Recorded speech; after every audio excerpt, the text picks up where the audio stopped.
Class என்று அழைக்கப்படும் Christmas தாத்தா குதூகலத்தின் அடையாளமாக விளங்குபவர்.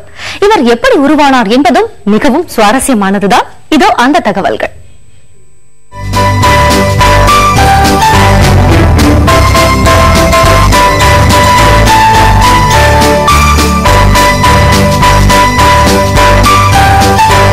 பனி போன்ற வெண்மையான தாடி மீசையோடு சிவப்பு நிறத்தில் வினோதமான உடையும் அதே நிறத்திலான குஞ்சத்துடன் கூடிய கூம்பு குல்லாவும் அணிந்த கிறிஸ்துமஸ் தாத்தாவை அறியாதவர்கள் இருக்க முடியாது.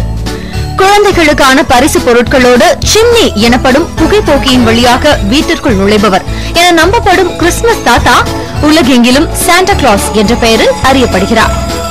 சாண்டா கிளாஸாக முதலில் அவதாரம் எடுத்தவர் துருக்கியை சேர்ந்த புனித நிக்கோலஸ் என்ற மத போதகர்.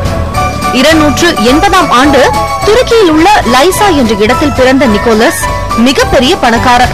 அதே சமயம் ஏழைகளுக்கு உதவுவதில் ஆர்வம் கொண்டவர். குழந்தைகள் மீது மிகுந்த அன்பு கொண்ட இவர் நினைவாகவே இன்று வரை கிறிஸ்துமஸ் தாத்தாவின் வருகை கடைபிடிக்கப்படுகிறது.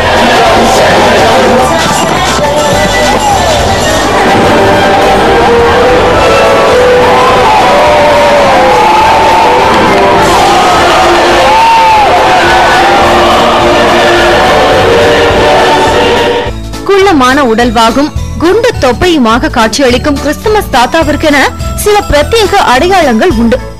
பறக்கும் வகை மான்களால் இழுத்து செல்லப்படும் வாகனம் அத்தகைய அடையாளங்களில் ஒன்று. கிறிஸ்துமஸ் தாத்தா இரவு நேரத்தில் யாருக்கும் தெரியாமல் வந்து தனது பரிசுகளை காலுறைக்குள் மறைத்து வைத்துவிட்டு சென்று விடுவார் என்று நம்பப்படுகிறது. முன்பெல்லாம் நிக்கோலஸ் தினமான டிசம்பர் மாதம் 6ஆம் தேதியே குழந்தைகளுக்கு பரிசு பொருட்கள் அளிக்கப்பட்டன. ஆனால் காலப்போக்கில் கிறிஸ்துமஸ் தினத்திற்கு முந்தைய இரவில் கிறிஸ்துமஸ் தாத்தா தனது பரிசு பொருட்களை அளிப்பது வழக்கமாகிவிட்டது. கிறிஸ்துமஸ் பண்டிகை பற்றிய எதிர்பார்ப்பை மத்தியில் ஏற்படுத்தி பரிசு பொருட்களால் அவர்களை பரவசப்படுத்தும் சாண்டா கிளாஸ் எப்போதுமே குழந்தைகள் மத்தியில் சூப்பர் ஸ்டார் தான்.